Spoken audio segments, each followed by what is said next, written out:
بسم اللہ الرحمن الرحیم۔ ناظرین، جب حضرت عبد القادر جیلانی رحمۃ اللہ علیہ کا آخری وقت قریب آیا تو آپ کے صاحبزادے عبد الجبار نے آپ سے پوچھا کہ جسم میں کون سا عضو آپ کو تکلیف دیتا ہے؟ آپ نے فرمایا دل کے علاوہ باقی تمام اعضاء تکلیف دیتے ہیں، البتہ قلب کا اللہ کے ساتھ صحیح ربط ہے۔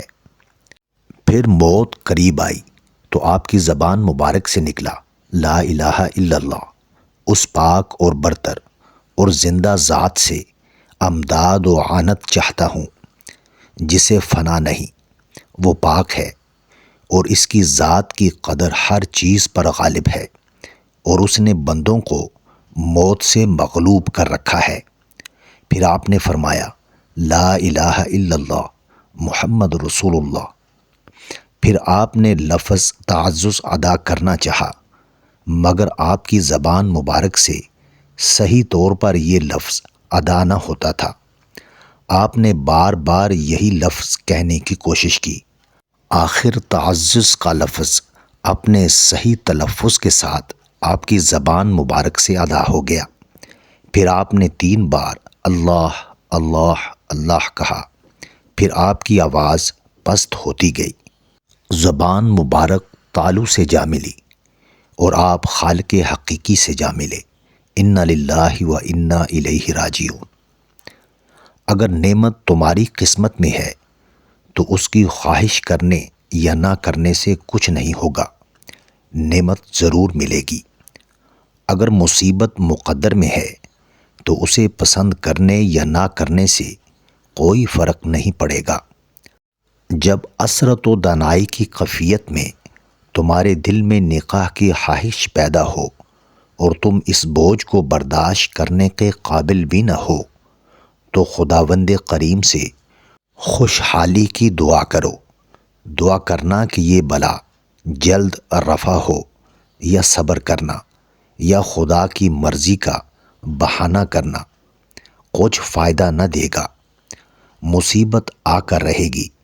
چنانچہ فعال حقیقی خدا تعالیٰ کے فعل کے سامنے سر تسلیم خم کرنے ہی میں عافیت ہے۔ اگر اس کی طرف سے نعمت ملی ہے تو شکر کرو، اگر مصیبت اور بلا آئی ہو تو صبر کا دامن تھام لو۔ خوشنودی حق تعالیٰ کے لیے مصیبت کو بھی نعمت سمجھو اور بحر تسلیم و رضا میں غرق ہو جاؤ۔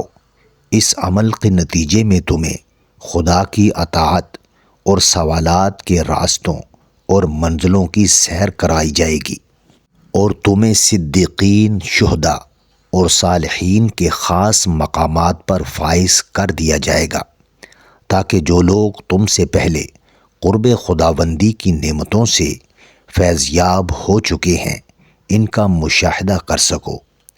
اے نفس کے بندو، تم ان لوگوں کا مقابلہ نہ کرو جو صاحبان حال ہیں اور حق کے ساتھ واصل ہیں، کیونکہ تم اپنی خواہش کا اور وہ خداوند تعالیٰ کے غلام ہیں۔ تمہاری نگاہیں دنیا پر لگی ہوئی ہیں اور انہیں آخرت کی رغبت ہے۔ تو دنیا کی طرف نگران ہے اور وہ ارض و سما کے رب کی طرف دیکھتے ہیں۔ تو مخلوق سے آرام کا طالب ہے، وہ حق تعالیٰ سے۔ تیرا دل اہل زمین سے لگا ہوا ہے اور ان کے قلوب رب العرش سے جڑے ہوئے ہیں۔ تم جس چیز کی طرف دیکھتے ہو اس کا شکار ہو جاتے ہو۔ واصلان حق وہ ہیں جو اپنے دیکھنے والوں کی طرف متوجہ نہیں ہوتے، بلکہ ہر چیز کے خالق کی طرف دیکھتے ہیں۔ جو بظاہر دکھائی نہیں دیتا انہوں نے تو رہائی پا لی اور نجات حاصل کر لی، اور تم خواہشات نفسانی کے قیدی ہو کر رہ گئے ہو۔ میں نے خواب میں دیکھا کہ مسجد کے مشابہ کسی جگہ پر ہوں، وہاں کچھ ایسے آدمی اکٹھے ہیں جو دنیا اور اہل دنیا سے قطع تعلق کیے ہوئے ہیں۔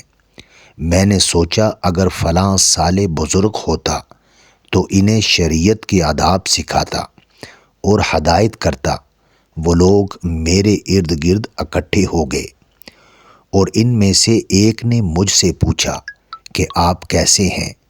میں نے کہا اگر تمہاری خواہش ہی ہے تو یہی صحیح۔ پھر میں نے ان سے کہا کہ جب تم مخلوق سے رشتہ توڑ کر خدا سے رشتہ جوڑ چکے ہو تو پھر چاہیے کہ زبان بند رکھو اور کسی سے بھی کسی طرح کا بھی سوال نہ کرو۔ دل کی خواہش اور زبان سے مانگنے میں کچھ فرق نہیں ہے۔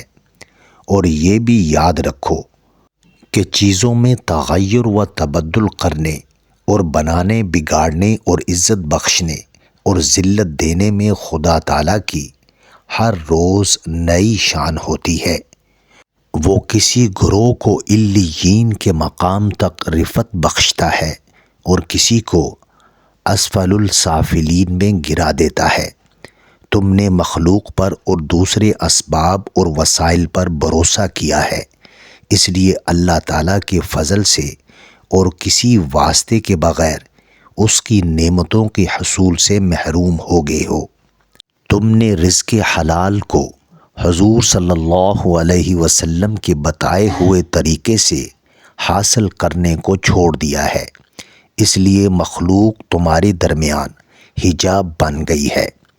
اللہ تعالیٰ سے صرف یہ چاہو کہ تمہارے گزشتہ گناہ بخشے جائیں اور تم موجودہ اور آئندہ دنوں میں گناہوں سے محفوظ رہو۔